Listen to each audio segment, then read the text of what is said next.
แล้วเธอหนึ่งบ่เห็นไปใส่เกาะตอนนั้นเดี๋ยวไปห้องหมอไปห้องหมอนะลูกบ่สบายบ่โอ้ผู้ใดเป็นไข้ผู้นี้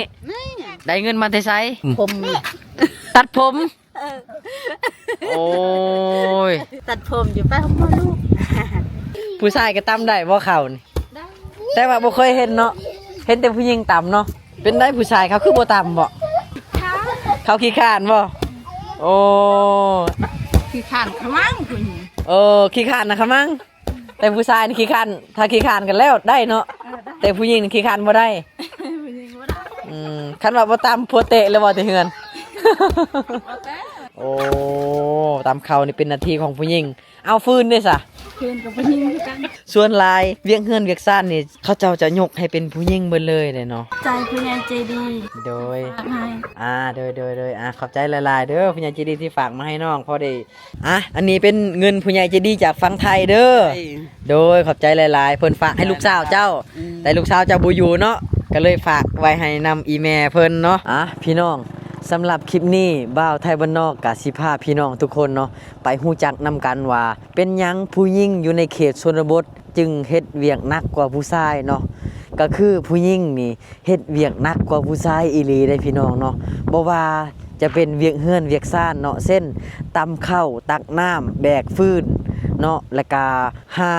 น้ำหมอกน้ำไม้เนาะแบกของหนักๆพี่น้องเนาะก็คือผู้หญิงเบิดเลยผู้ชายนี่ส่วนหลายจะเอาแต่ลูกเนาะมันเป็นย้อนหยังพี่น้องเดี๋ยวเฮาก็ไปถามนํกันเนาะไปถามชาวบ้านนํกันว่ามันเป็นจังไดเนาะแล้วเดี๋ยวคลิปนี้มีคำตอบด้วยพี่น้องไปทุกคนเดี๋ยวเดินทางไปนํกันเนาะคนทางโค้งเนาะวันนี้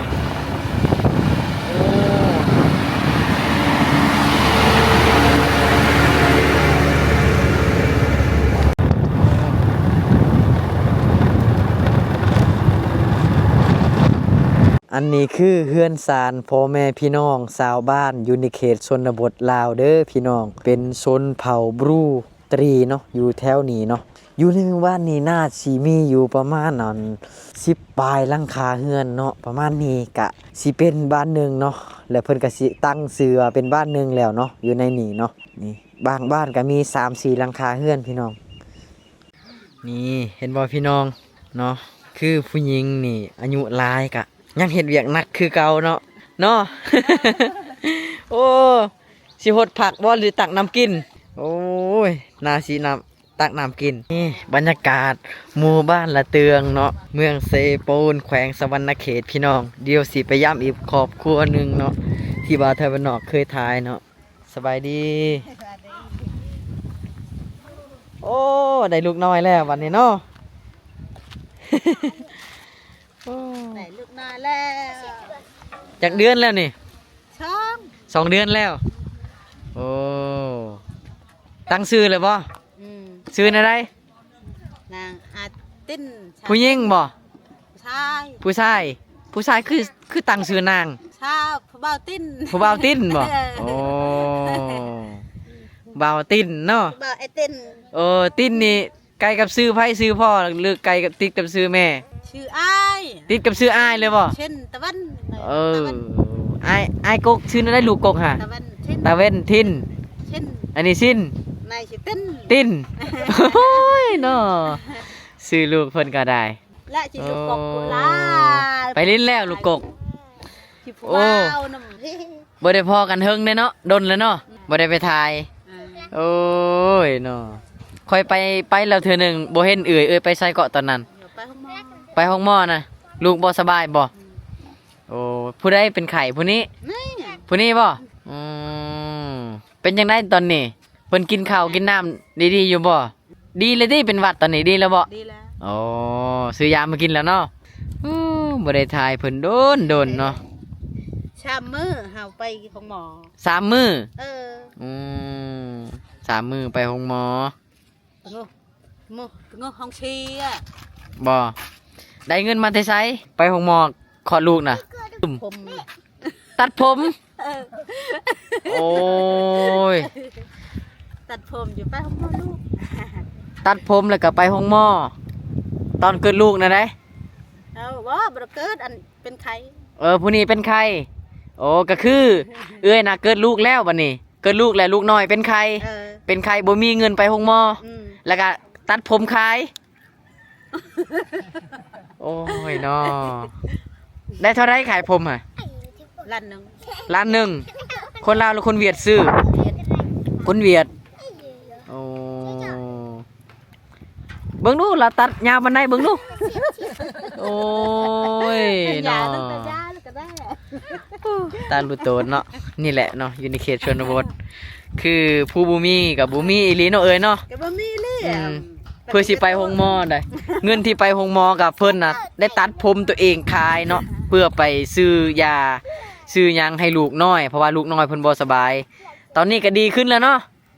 เสียดายผมนี่จงได้จักปีจังสิได้ยาวอีกนี่ โอ้ย10 ปีแล้วบ่ยาวเนาะ 10 ปีก็บ่ยาวแล้วเนาะคันว่าเป็นผู้สาวขึ้นใหม่ใครแน่เนาะ ยังยาวอยู่เนาะอันนี้อายุหลายแล้วเนาะโอ้เฮ็ดเวียกหนักตลอดก็มันสิยาวได้จังได๋ โอ้ยอันนั้นยาวแต่ยาวเปลี่ยนแล้วมัน ยาวบ่ยาวยาแล้วเนาะตอนนี้โอ้อายเพิ่นไปไสมื้อนี่ เด้มาเรา เมาเหล้า นั่ง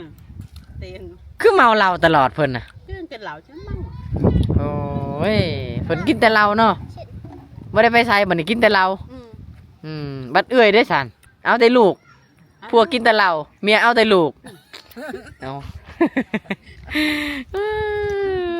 เนาะบ้านนี้เป็นจังได๋บัดนี้ไปทางไห้ทางป่าผู้ใดเอาลูกน้อยบัดนี้ โอ้อันนี้คือเอื้อยบ่หรือว่าจังไดเอื้อยของเอื้อยบ่โอ้เอื้อยแท้ๆนี่ แท้ เป็นพ่อแม่เดียวกันแท้ๆเนาะขิงๆแล้วเนาะ ๆ ตำเลยบ่ข้าวบัดนี้ บ่มีข้าวหมดแล้ว ข้าวหมดแล้วสิกินหยังบัดนี้ อย่ากินน้อยเดียวกัน เอากินหน่อยเดียวคือว่าหมดเลยยังกินหน่อยเดียว หมดเอ้ย ยังน้อยเดียวบ่ มื้อนี่ก็หมด โอ้ยังหน่อยเดียวเนาะหมดแล้วเนาะ เจ้าบ้องอยู่เฮือนเนี่ยเฮาไปโตจ้ะ แม่นบ่ เออ โอ้ นาย เนาะ ก็ขายมันก็สิชื่อเข้า โอ้ขายมันได้เท่าไรก็ขายมันน่ะ หยัง ยังบ่ได้ขาย ขาย ลายบ่มันต้นน่ะ บ่มาลายบ่ หน่อยเดียวเนาะ ขายมันก็ชื่อเข้าเว้ย อืมว่าแต่ยังสิเอาอีกบ่ลูกนี่ปีหน้าก็เอาอีก เออ เอาเข้าวมันจะใช้สิลูกกินวันเนี้ย ก็เข้าก็กินกับเข้าเอ้ยเฮาสิใช้อัน บ่ เฮ็ด คือลูกน้อยนี่ ปีหน้านี่สิเอาอีกบ่เอาอีกคนหนึง เอาอีก ปีหื้อเด้ปีต่อไปเด้ คือเอาหลายแท้ เอาลาย โอ้เอาหลายก็เลี้ยงบ่ไหวเลยเลี้ยงบ่กุ้มเลยสิหาเงินมาได้ใช้เลี้ยงวันนี้ พี่แจ๊กเอ้ยจะคนแล้วก็ลูก 6 คน 6กับผู้น้อยนี่6คนแล้วคันเอาอีกปีหน้า7คน 7 คนให้มันเบา นี่แหละมาแถวนี้นะก็ต้องได้แวะมาเยี่ยมยามขอบครัวเอื้อยเพิ่นนี่นะเนาะ ม่วนเนาะ ลมน้ำเพิ่นน่ะเพิ่นเว้าม่วนเวลาเพิ่นตำข้าวโอ้ยข่อยตำข้าวน้ำลาวเทื่อหนึงข่อยเฮ็ดเหี่ยวบ่กล้าตำแล้ว ช่วยเอ้ยตามเขา ซอยเอื้อยตำข้าวเพิ่นว่ามื้อนี้นะคันมีข้าวก็สิตำอีกแต่ว่ามื้อนี้ข้าวเบิดแล้วเนาะ เขาคนแรก ก็เลยบ่ได้ตำ บ่ได้ตาม โอ้โอ้เสร็จมื้อใดจังสิได้ขายมันต้นบัดนี้จังสิได้ซื้อข้าวกิน มื้ออื่น มื้ออื่นขายบ่มื้ออื่น ใช่ โอ้โลเท่าไรเขาซื้ออยู่นี่ 700 700โอ้ย ไหน ตายแล้วบัดนี้สิกินหยังเนาะ เป็นหยังชื่อเข้าแล้วบ่พอ ไปทางใดเลยลูกชายจันน่ะ ไปเล่น ไปลิ้นแถวบ้านนี่แล้ว โอ้ยลูกโตนเพิ่นเนาะผมก็ตัดเบิด เพื่อให้ลูก เป็นบา บ่แม่นเป็นบ้าเนาะเป็นบ้าว่าจังซี่เขาว่าไผว่าเป็นบ้า เป็นบา บ่แหละเฮาบ่มีเงินเด้เอ้าก็แนวเฮาบ่มีเงินเฮาจักสิขายหยังเนาะนี่แหละพี่น้องเนาะ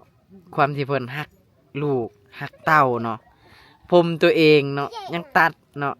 อีหยังที่มีค่าในตัวเองน่ะเอาออกเบิดเนาะเพื่อใส่ให้ลูกว่าลูกใหญ่มาในลูกฮักอยู่บ่ไอ้แม่นี่ ฮักบ่ฮักกะยานะ ฮักบ่ฮักกะยาเนาะเพ้อๆน่ะ ใหญ่ บางคนน่ะบางครอบครัวเพ้อๆเนาะเฮาเว้าเนาะไปสูบยามาแล้วก็แล้ว แล้ว ตีพ่อตีแม่อีกเนาะโอ้สาธุเด้อคำคูณเด้อบ่าวหน่อย ให้ฮักแม่เด้อใหญ่มาหน้าตาคืออายเพิ่นเนาะนี่เนาะ คนดำ คนดำดำแต่มีเสน่ห์เด้ผู้สาวมักลายเด้ ลาย ใหญ่มาก็ให้ บ่แม่เอาลาย ใหญ่มามื้อหน้าให้เขาโรงเรียนเก่งๆจังไปเฮ็ดเวียกเนาะ อ๋อ กี่เฮาได้เต้หัวเต้หัวดอกกระทา เดี๋ยวอันนี้ผูกแขนลูกชายเจ้าเด้อคำคูณเด้อใหญ่มากนี่หาเงินให้แม่ตื่มเด้อหาเงินหาคำให้แม่ได้วันนี้เบิ่งอีแม่เพิ่นน่ะตัดผมเนาะเพื่อไปปิดบัวลูกบ่มีเงินไปห้องหมอเด้อขอบใจหลายๆอยู่ดีมีแห้งขอให้ลูกเจ้าคำคูณเด้อเอ้ยเด้อนี่แหละมาเท่านี้ก็มาเยี่ยมมายามครอบครัวเพิ่นเนาะกะดนหลายเติบบ่ได้ทายเพิ่นนะเพราะว่าน้องกับข้าเวียกคือกันก็เลยบ่ได้ไปเท่านั้นก็บ่เห็นเพิ่นไปห้องหมอเลยเนาะ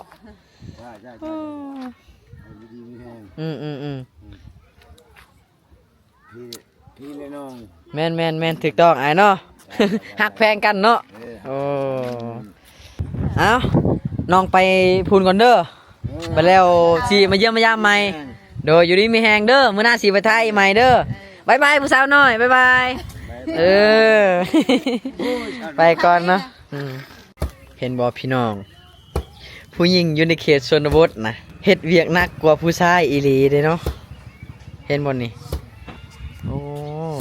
คือตามเข้านี่จะเห็นแต่ผู้หญิงเนาะส่วนหลายบ่ค่อยได้เห็นผู้ชายตามจักเถื่อผู้ชายก็ตามได้บ่เข้านี่แต่ว่าบ่เคยเห็นเนาะเห็นแต่ผู้หญิงตามเนาะอ๋อ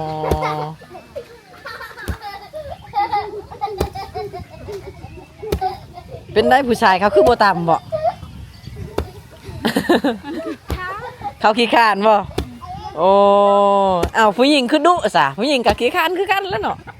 ขี้ข้านขมังคุณ ขี้คร้านนะครับมั้งแต่ผู้ชายนี่ขี้คร้านถ้าขี้คร้านกันแล้วได้เนาะแต่ผู้หญิงนี่ขี้คร้านบ่ได้คันว่าบ่ตามพัวเตะเลยบ่แต่เฮือน แต่มันอยากกิน กับพวกกะคันบ่ตามกับลูกน้อยก็สิกินหยังเนาะตามข้าวนี่เป็นหน้าที่ของผู้หญิงเลยบ่โอ้ตามข้าวนี่เป็นหน้าที่ของผู้หญิงเอาฟืนด้วยซะ เพื่อนกับผู้หญิงกัน เอาฟืนกับผู้หญิง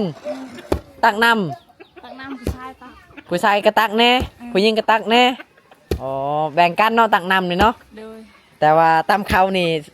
คือผู้ชายบ่ต้องเลย จังสี่ได้เนาะอยู่ในเขตชนบทเนาะผู้หญิงนี่ต้องเฮ็ดเวียกหนักกว่าผู้ชายอีหลีเด้เนาะผู้หญิงน่ะเอาลูกน้อยพร้อมเนาะ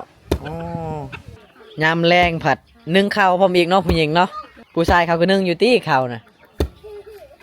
นึ่งอยู่บ่แต่ว่าส่วนน้อยบ่นึ่งแต่ส่วนน้อยเนาะที่เขาสินึ่งเนาะ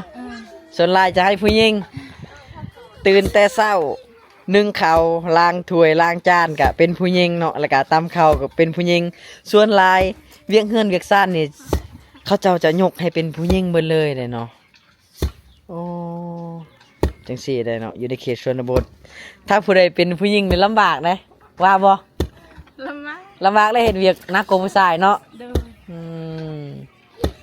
ใครเป็นผู้ชายนี่ถือว่าโชคดีแล้วเนาะเอาเมียกะบอกให้เมียเฮ็ดแล้วแหละ แบบนี้เนาะ เห็นหายชวนเห็นน้ำกัน เฮ็ดให้เฮ็ดส่วนเฮ็ดนำกันแต่ว่าเฮ็ดเวียกเฮือนเวียกซ่านนี่ปะให้เมียเฮ็ดผู้เดียวเนาะแบบนี้เด้เนาะนี่แหละเนาะแต่บ้านนอกกะได้ความรู้เลยบัดนี้เนาะแบบนี้ได้พี่น้องอยู่ในเขตชนบทเนาะเด้โอ้ยเพิ่นมาแต่แบกพื้นมาแต่ให้บ่ ประมาณมาจะชวน โอ้ยังไปเดี๋ยวนัก เพิ่นมาแต่สวนเนาะแบกพื้นมานำบ่าวไทยบ้านนอกโคตรมักเลยบรรยากาศหมู่บ้านเพิ่นเนาะบรรยากาศยามแล้งบรรยากาศดีเนาะนี่เห็นบ่พี่น้องคนก็หลายเด็กน้อยก็หลายเนาะเวลาบรรยากาศยามแล้งเขาเจ้าก็โฮมนั่งลมกันนั่งลิ้นกันพี่น้องเนาะอยู่ในนี่ก็ม่วนอีกแบบนึงเนาะเป็นหมู่บ้านชนบทลาวชนเผ่าบรูพี่น้องเนาะนี่พี่น้องกะมาหาสาวมอมเนาะแต่ว่าบ่เห็นเพิ่นเนาะกะเงินผู้ใหญ่ใจดีเพิ่นฝากมาบ่าวไทยบ้านนอกกะสิได้มอบไว้ให้นำแม่เพิ่นเอาไปให้เพิ่นเนาะเพราะว่าบ่เห็นเรามากะประมาณค่ำพุ่นแหละเนาะโอ้ทาเพิ่นบ่ได้เลยพี่น้องเพราะว่าเพื่อสิออกไปนอกกะ บรรยากาศมันสิค่ำแล้วแล้วก็หนทางมันไกลแน่แล้วก็มันเปรี้ยวอีกเนาะบ่าวไทยบ้านนอกก็เลยต้องออกมาตั้งแต่เวลานี่แหละชั่วโมงนี่แหละเนาะเดี๋ยวสิมอบเงินให้เพิ่นเลยอันนี้เป็นเงินผู้ใหญ่ใจดีจากฝั่งไทยเด้อโดยขอบใจหลายๆเพิ่นฝากให้ลูกสาวเจ้าแต่ลูกสาวเจ้าบ่อยู่เนาะก็เลยฝากไว้ให้นำอีแม่เพิ่นเนาะก็ขอบใจผู้ใหญ่ใจดีแทนสาวมอมเด้อเนาะที่ฝากกำลังใจให้สาวมอมเฮ็ดคลิปเฮ็ด YouTube ต่อไปเนาะเอาอยู่ดีมีแฮงเด้อแม่เด้อเดี๋ยวลูกกลับก่อนโดยเอาขอบใจหลายๆขอบใจคือกันพี่น้องหมู่บ้านนี้เป็นอีกหมู่บ้านหนึ่งเนาะที่มีวิวสวยงามแล้วก็แคมป์บ้านนะมีทุ่งนาแล้วก็มีห้วยเนาะสุดยอดบรรยากาศโคตรดีอันนี้หมู่บ้านยังไงบ้านบูดเนาะโอ้อันนี้แม่นหมู่บ้านบูดเนาะเมืองเซโปนแขวงสวรรณเขตพี่น้องเดี๋ยวเฮาสิขี่รถเลาะไปตามหนทางแคมป์บ้านเพิ่นนี่เลยเนาะโอ้บรรยากาศโคตรดีเลย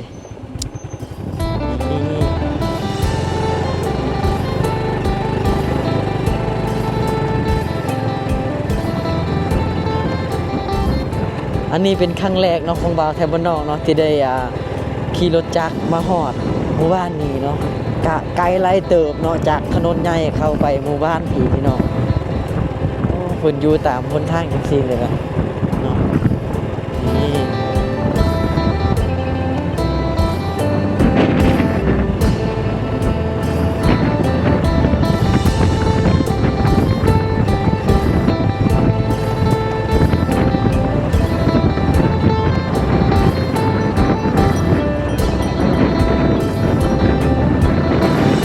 นี่แหละพี่น้องเนาะชนบทลาวนะยังเป็นหมู่บ้านดั้งเดิมเนาะพี่น้องเนาะยังใช้ชีวิตอยู่กับธรรมชาติอยู่กับภูผาป่าไม้พี่น้องเนาะ3-4หลังคาเฮือนแล้วก็เพิ่นก็จะเอิ้นเป็นบ้านหนึงหลายๆพี่น้องเนาะโอ้สุดยอดหน้าปังเนาะขาวงาม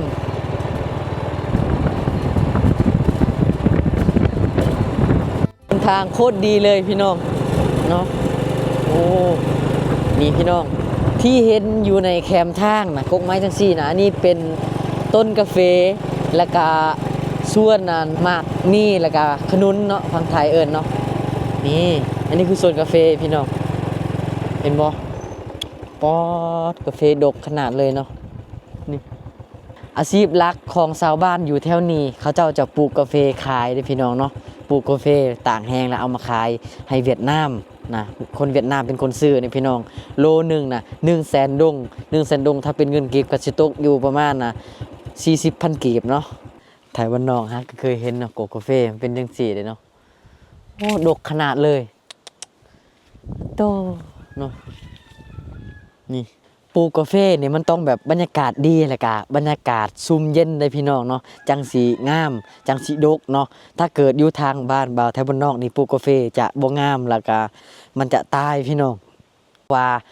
อากาศมันแต่ละบ้านแต่ละท้องถิ่นบ่คือกันพี่น้องเนาะแถวบ้านบ่าวไทยบ้านนอกนะปลูกได้แต่มันต้นแล้วก็ปลูกกล้วยเนาะ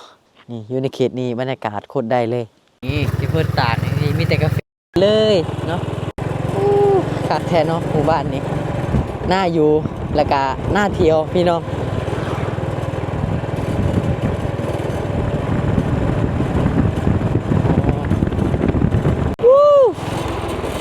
สุดยอดพี่น้อง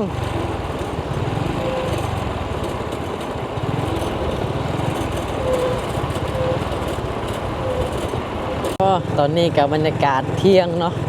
เวลา 11 โมงเพิ่นกะปล่อยงัวปล่อยควายเนาะพี่น้องหากินหญ้าเนาะนี่โอ้เพิ่นก็ไปเลี้ยงงัวแหละโอ้งัวมีแต่ตุยเนาะโอ้คักหลายนี่งัวอายเพิ่นเนาะมีแต่ตัวตุยโอ้งัวมีแต่ปากงามๆโอ้หลายกว่าตัวเนาะหมู่บ้านเพิ่นน่ะเป็นยังจึงมีภูเขาสูงเนาะเพราะว่าอยู่ติดกับประเทศเวียดนามเนาะพี่น้องเนาะประเทศเวียดนามนี่เป็นประเทศที่มีภูเขาหลายเนาะนี่เห็นบ่ภูผาป่าไม้ยังอุดมสมบูรณ์เลย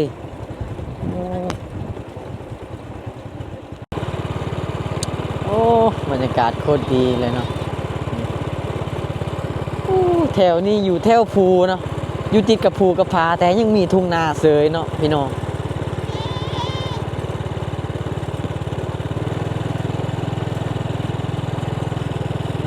อ๋ออันนี้เป็นสายน้ำเนาะโอ้นี่เขาอยู่ในเขตชนเนาะกาชิได้เห็นเด็กน้อยหลายเนาะอยู่ในเขตชนบทเห็นบ่บายบายแวะมาซื้อน้ำเนาะ อ๋อมาขอเบอร์ผู้สาว มาขอเบอร์ผู้สาว แต่ผู้สาวบ่ให้กันเลย เอ้ย บอกโมแมนหยอกรู้จักสับพี่แม่กันเลย ก็มาหมดป่ะอ๋อผู้สาวเนาะ ดูหนาว ยืมโทรศัพท์นะที่โทรหาโทรศัพท์เขาเหี่ยวอยู่พุ่นครับโทรศัพท์ที่ห้า อะไรดี ไรแห่ได้ ๆ อะไรแย่มันแหละเหรอ มวยนมเหรอ แทนมือปอง15คันเดียว เป็นด่านพวกขั้นไปปองล่ะ 45 แม่นนะไล่อ้อแม่ เราฟองกับ30 45ป่ะ ไล่ดีๆดู นี่ไงเราอยากเอาให้เจ้าพันบ่เอาเองดอดมือไหมบ่มักบ่อ๋อสาวมัก สาวมัก เฮ้ยเดี๋ยวถามก่อนมีคนมักหรือบ่ยังบ่มีว่ะ ชื่อมักมีคนมักบอก โอ้มาพี่น้องผู้ได้มาแถวนี้ก็แวะมาอุดหนุนซื้อน้ำซื้อในอยู่หานเพิ่นได้เด้อ น้ำน่ะมีอยู่ในตู้ในจังได้ใส่วะ เปิดหานดนหรือบ่คือว่าผ่านมายังบ่เคยเห็นเลย เก็บดุนเลย หลายปีแล้วเนาะ กี้เขาเปิดอยู่พุ่น ตะกี้เปิดอยู่พุ่น เปิดอยู่ละ แต่ตอนนี้มาเปิดทางพี่ แม่ อืม หมดต้นเลยเนาะสาวเพนตาบ้านนี้ ฮะ สาวเพนตาบ้าน ถึงกา เพนตาเพน โอ้เพิ่นขายเบียร์นำเนาะคักแท้วะ ไปซื้อซอยบีแน่ ซื้อซอยเจ้ากินน้ำได้ กินน้ำเลย กินน้ำบ่ ต้องถามผมอยากซื้อนะ 200,000อ๋อ200,000กีบนี่มาผู้ใดอยากเมาอยากม่วนมาซื้อได้เด้อซื้อแล้วนะเพิ่นก็สินั่งกินน้ำกันอีกอยู่ในนี่เด้อ เนาะ ถาม เดี๋ยวทีมงานสิจีบผู้สาวให้ FC เบิ่งเนาะ เอาไม่มาเดี๋ยวขอสิถามว่าไม่ค่าซื้อหยังบ่ฮู้ซื้อแม่นบ่ แม่นยัง เอานี่ซื้อหยัง ซื้อมาก ซื้อมักข่อยซื้อคำเนาะคันรวมกันเป็นมักคำเฮ้ยนี่จักปี18 18 ปีผ่านกฎหมายแล้วเนาะถึงกฎหมายแล้ว มีแฟนแล้วบ่ โสด โสดยังเฮียนอยู่บ่ ออกแล้ว ออกแล้ว ออกตอนมใด มสอง มสองเอ้าถือว่าเว้าภาษาลาวเลยสุดยอดแล้วเนาะโอเคขอบใจเนาะหมดสำนี้ก่อนบ่มีอะไรสิถามเขินแฮงเอ้ย เกินแล้ว เจ้าตอบบัดนี้ คอยสิทำได้จังได๋บัดนี้ ไปก่อนแม่ค้าคนสวย เดี๋ยวมาเท่านี้สิมาอุดหนุนใหม่เด้อบ๊ายบาย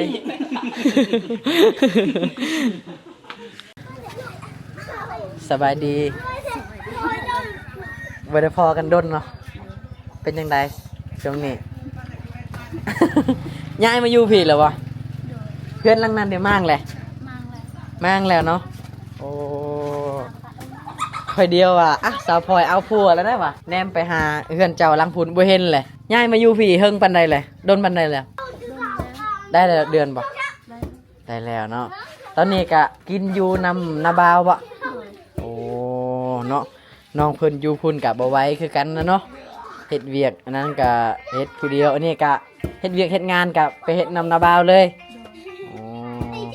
คือไปสอนปูสอนปลาได้มากกะเฮ็ดอยู่เขากินน้ำข้าวเจ้าแล้วเนาะโอ้ดีแล้วเนาะกะโดนบ่ได้ถ่ายสาวพลอยเนาะคิดว่าเราเอาผัวแล้วเนาะจับว่าเราย้ายมาอยู่พี่ยังลิ้นฟอกลิ้นเฟซอยู่บ่ซุมื้อนี้ก็ได้ลิ้นอยู่บ่บ่ลิ้นแล้วเป็นได้คือบ่ลิ้นล่ะบ่อยากลิ้นแล้วเนาะลิ้นเฟซไปกะ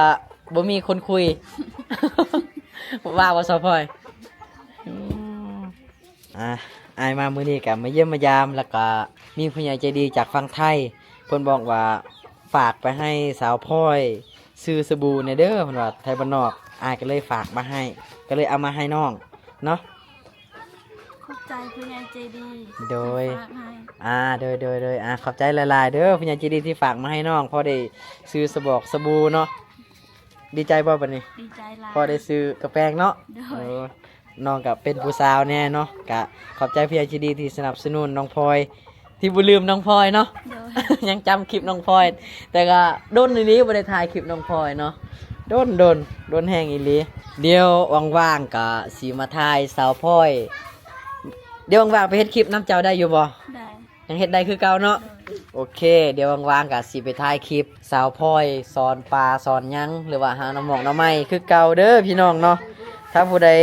ยังจื้อจำน้องพลอยก็คอมเมนต์บอกหน่อยเด้อน้องพลอยก็ยังกินฮอดทุกคนที่กำลังเบิ่งน้องพลอยอยู่เด้อโอเคน้องพลอยขอบใจหลายๆบ๊ายบายไปก่อนเด้อ ว่า โอเค ไปก่อนเด้อแม่ตูบ๊ายบายบันส่วนเด้อ วันพร ไปกันเด้อเอ้ยเด้อขอบใจหลายๆเด้อ ที่ให้ความรู้เนาะก็คือเพิ่นว่าอยู่ในเขตชนบทนะผู้หญิงนะต้องเฮ็ดเวียกหนักกว่าผู้ชายเพิ่นว่าเนาะถ้าเป็นผู้ชายนี่โคตรสบายเลย